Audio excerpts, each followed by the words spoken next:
Ẹ̀yin èèyàn ilé, ẹ káàbọ̀ sí Mashola Gist TV. Ẹ kú ọjọ́ o.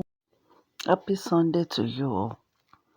Mo dẹ̀ kí ẹ̀yin tí ẹ wà ní overseas pé Happy Mother's Day.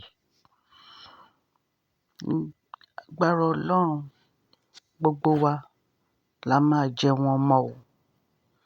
Gbogbo ẹ̀yin ìyá tí ẹ ti fi inú, tí ẹ ti fi bí ọmọ, ẹ ní fi ọwọ́ yín, ẹ ní fi gbé ọmọ sin o. Ní agbára Ọlọ́run, ọmọ rere ló máa gbẹ̀yìn mi àti yín o. A máa jẹun ọmọ, a máa pẹ́ láyé o. Happy Mother's Day to you all, people overseas. Mo mọ̀ pé àwọn Nàìjíríà bí wọ́n ṣe ń ṣe Mother's Day tiwọn, wọ́n ń ṣe ó yàtọ̀ sí àwọn tó wà labroad. Mo kí yín o, Mashola Gist TV kí yín. Ẹ̀yin èèyàn ilé, ìfẹ́, ìfẹ́, ìfẹ́, nǹkan tó nípọn ni. Ṣé ẹ mọ̀ pé ibi tí mo sọ gist mi dé fún yín, ò ní wípé Queen Naomi wọ́n ti bẹ̀rẹ̀ sí ṣe gbogbo àwọn nǹkan tó yẹ kán ṣe full moon ritual láti fi padà sí inú ààfin bàbá Wérélá. Àwọn gist kan wà tó yẹ pé mi ò ní lè máa sọ fún yín mọ́. Ṣùgbọ́n àwọn èyí tí mo bá lè sọ, màá máa sọ fún yín.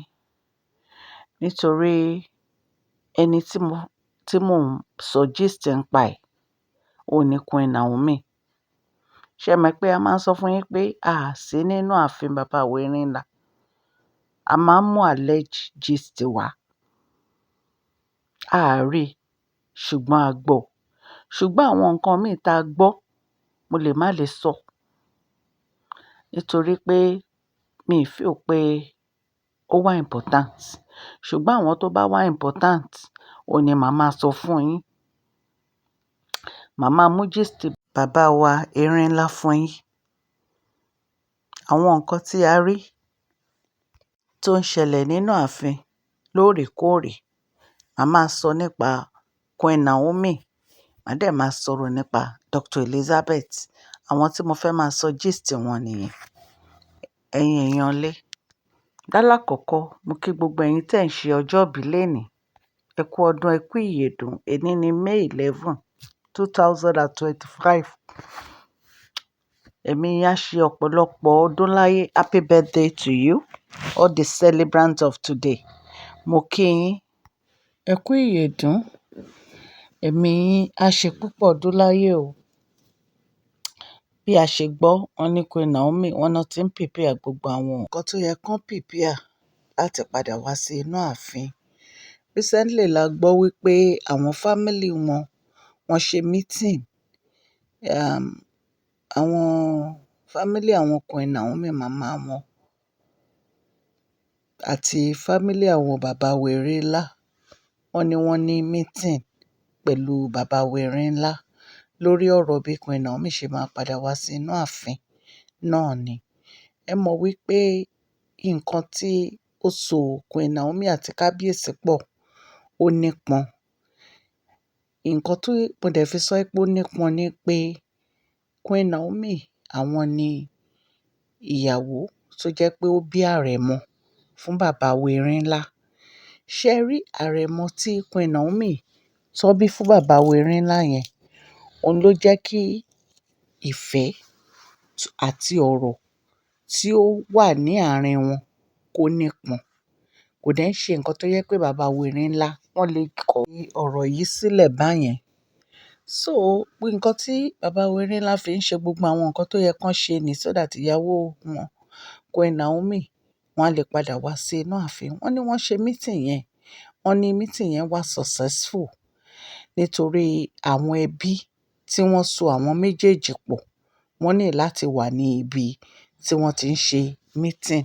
So ẹ̀yin èèyàn ilé, àwọn nǹkan tí bàbá wa Erinlá tí wọ́n fi ń sáré ṣe gbogbo ìgbésẹ̀ tó yẹ kán gbé nì so that Queen Naomi á fi padà wá sí inú ààfin. Lóòrèkóòrè ni Queen Naomi wá sí inú ààfin. Torí recently mo gbọ́ gist kan tí wọ́n ní Queen Naomi wá sí inú ààfin, wípé wọ́n dẹ̀ lọ sí inú chamber bàbá Wẹ̀rẹ̀ńlá, wípé ibẹ̀ ni wọ́n jókòó sí àwọn àti Tádéníkàwò, wípé àwọn àti Queen Naomi ń sọ̀rọ̀, wípé kò pẹ́ ni Dr. Elizabeth wá bá wọn níbẹ̀, wípé àwọn mẹ́tẹ̀ẹ̀ta àti bàbá Wẹ̀rẹ̀ńlá wọ́n jókòó, wọ́n sọ̀rọ̀. Ẹ mọ̀ pé Queen Naomi àti Dr. Elizabeth wọn ò ní problem. Tó bá jọ wà pẹ̀lú ara wọn, wọ́n máa ń relate dáadáa.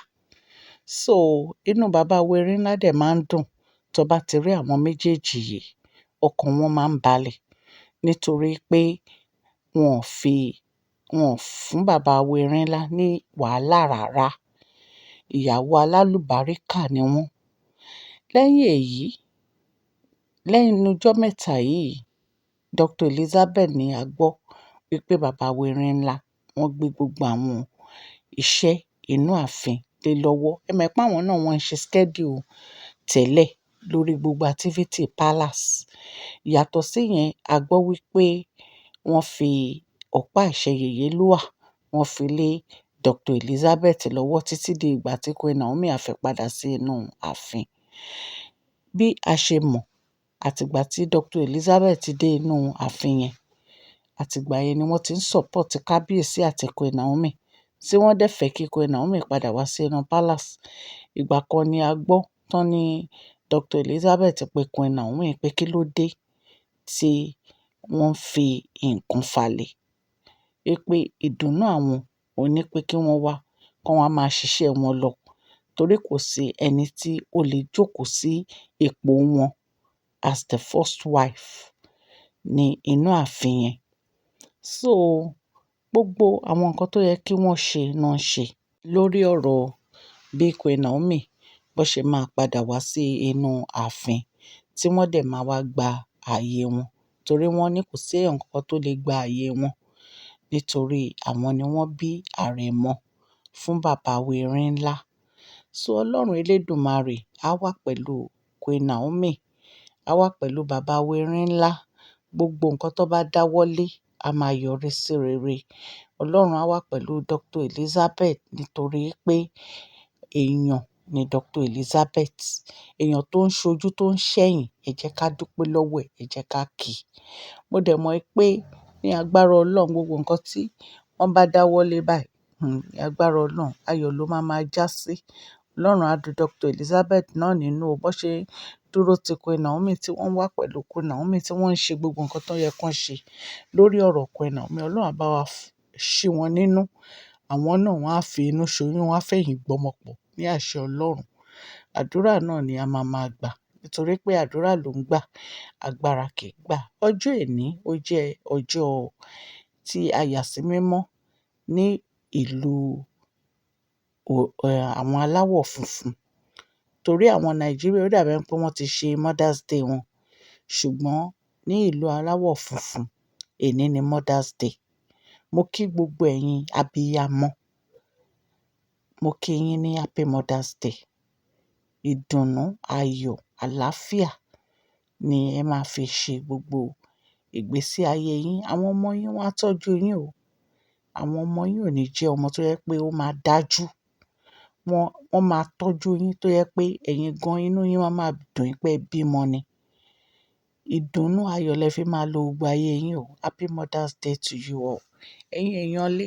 Ìdùnnú abiyamọ ò ní kó jẹun ọmọ. Gbogbo wa la máa jẹun ọmọ o, ní agbára Ọlọ́run. A ní fi ọwọ́ gbé ọmọ sí o. Mo dúpẹ́ lọ́wọ́ gbogbo etí tó ń gbọ́ mi, mo ṣe máa ń sọ nǹkan tí mò ń sọ̀rọ̀ lé lórí mi sí níbẹ̀. Alleged ni nǹkan tá a gbọ́ la wá torchlight sí. Orúkọ mi ò yí padà. Mashola ni orúkọ mi. Yorùbá ni à ń sọ lórí ìkànnì yìí. À ń sọ nítorí pé a fẹ́ gbàgbé àṣà àti èdè wa. A dẹ̀ tún sọ fún ọ̀pọ̀lọpọ̀ àwọn tí wọ́n ò gbọ́ Gẹ̀ẹ́sì. Sọ̀rọ̀ nípa celebrity gist, royal gist, politics àti gbogbo nǹkan tó ń ṣẹlẹ̀ ní agbègbè orílẹ̀-èdè bàbá wa ní ilẹ̀ Nàìjíríà. Tẹ́ ẹ bá ti subscribe, ẹ tẹ notification bell yín kẹ́ ẹ subscribe, so that a bá ti post any gist ẹ máa rí. Òkè òkè ni ọlá yín á máa lọ. Ọlá yín ò ní lọ ìsàlẹ̀. Ẹ má gbàgbé kẹ́ ẹ fún fídíò yìí ní thumbs up o. Ó ṣe pàtàkì fún channel wa. Ẹ dẹ̀ má gbàgbé kí ẹ subscribe. Ẹ̀yin tẹ́ bá ti subscribe, ẹ share, ẹ like àwọn gist wa. Ọlọ́run Elédùmarè ọba láàánú á ṣàánú fún gbogbo yín o. Etí tẹ́ fi ń gbọ́ mi ò ní di, ọwọ́ tẹ́ fi ń tẹ subscribe, like, share. Ọwọ́ yín ò ní kán sálẹ̀ àpò. Òkè òkè ni ọlá yín á máa lọ. Ẹ má gbàgbé prize giveaway wa tó ń bọ̀ ní July 15. Láyọ̀ àti àlàáfíà. Ẹ máa comment, ẹ máa share, ẹ máa like gbogbo àwọn nǹkan tá a máa wò ní tá a fi máa fún yín ní prize giveaway. Please share this video, like and subscribe. God bless you all. Mashola Gist TV. Love you all. Happy Sunday to you all.